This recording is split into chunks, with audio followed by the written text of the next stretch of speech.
All right, so today we're going to deconstruct the emotional tug of war that's right at the heart of the song Dil Ka Jo Hal Hai. And honestly, this isn't just a song, it's basically a heated debate between two lovers. We're going to break down every single argument one by one. So let's just dive right in. So the whole thing kicks off, not with some grand declaration, but with this really vulnerable question. He's not just stating his love, it's almost like he's asking for permission to even start explaining it. And that right there, that sets this incredibly raw open stage for the whole debate that's about to unfold. Okay, let's break down his opening argument. We're calling this first part the heart's great dilemma because, well, that's exactly what it is. It's all about his internal conflict and, the super vulnerable way he decides to kick this whole conversation off. And this line, it gets right to the absolute core of his problem. He's totally trapped, right? Between these two huge fears. Does he risk everything, confess his feelings, and maybe face complete and utter rejection? Or does he play it safe and just suffer in silence? It's that classic universal struggle, you know? It's what makes his side of things so immediately relatable. So he puts this really vulnerable, heartfelt plea out there. How's it received? Well, this next section is called a merciless rejection, so that should give you a pretty big hint. Yeah, spoiler alert, it does not go well for him. And wow, right here, we see a total clash of perspectives. It's night and day. He looks at her heart and sees this helpless thing, something pure, maybe something he can win over. But she just fires right back, saying her heart is shameless and absolutely wrecked. She's basically calling it a broken down piece of junk. It's just a brutal shutdown. And I really want to focus on that one word, khatara. I mean, think about it. That's the word you use for an old, beat-up car that just won't start. So this is not a gentle, no thank you, no way. It's a complete, almost insulting dismissal of his entire romantic idea. She's not just rejecting him, she's rejecting the very idea that her heart is some kind of prize to be won. But, does a shutdown like that actually stop him? Nope, not even close. In fact, this really harsh rejection seems to just fuel his determination even more. He totally shifts his strategy, right? He goes from this vulnerable plea to something completely different, an unrelenting vow. And you can see his new game plan laid out, step by step. This is no longer a request, not at all. He's presenting his pursuit as a series of four, inevitable events.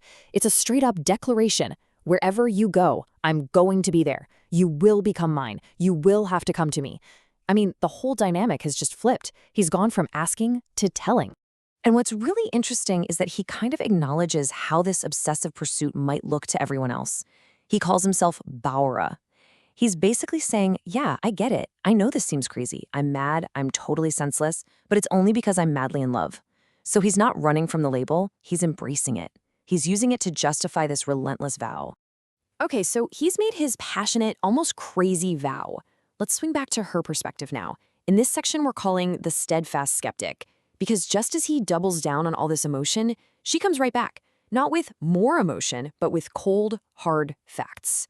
And her entire counterargument, you can basically sum it up with this one single, powerful word. L'argent. Millions. See, while he's completely hyper-focused on her as his one and only, she just widens the lens and shows him that, well, in her world, he's just one of many. And this line, this is her ultimate power move. She's just declaring her independence, her own value.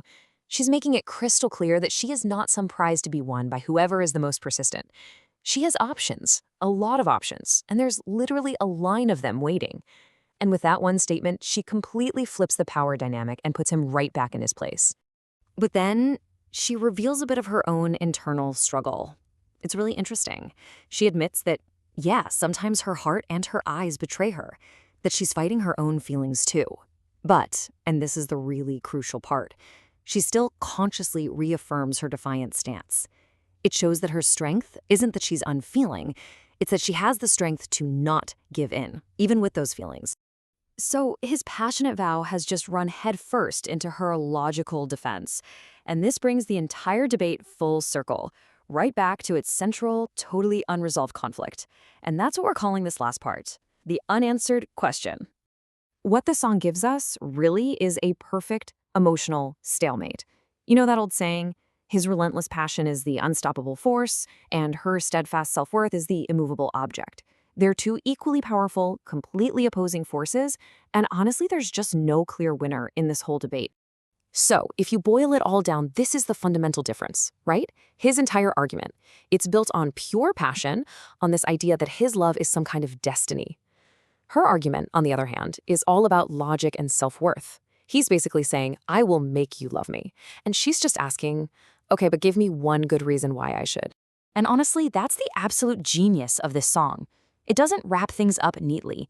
It doesn't end with him winning her over or with her giving in. It just ends by leaving us with her incredibly powerful, lingering question, which she throws right back at him. Why should I love you? It's a challenge that's just left hanging in the air, unanswered, and it forces you, the listener, to wonder, what does make someone worthy of love?